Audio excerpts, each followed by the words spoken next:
Hi everyone! So, ngayon, kakauwi lang ng aming bisita.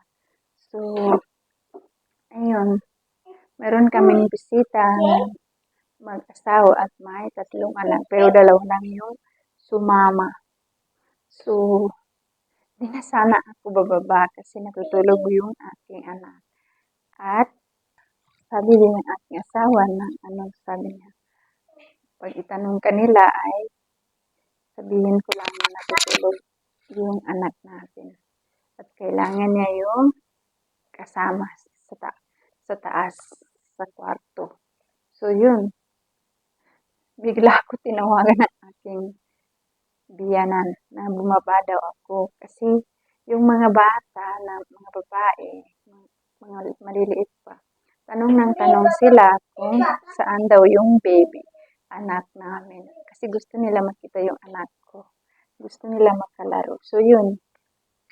Kahit ayaw ko bumaba ay hindi naman sa ayaw ko, pero yung natulog yung anak ko. Tapos yun, ginising ko yung aking anak at sabi ko, bababa tayo. Kasi may nawagan ako ng aking biyanan. So, ayun, bumaba kami ng aking anak. Kasi, yun.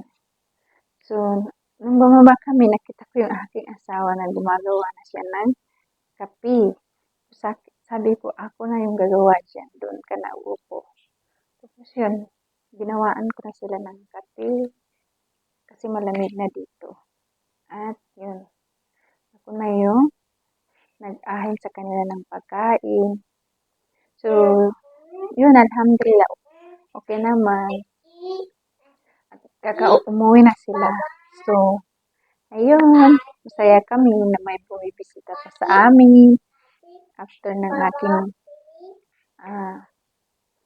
biyanan na lalaki na pumanaw na.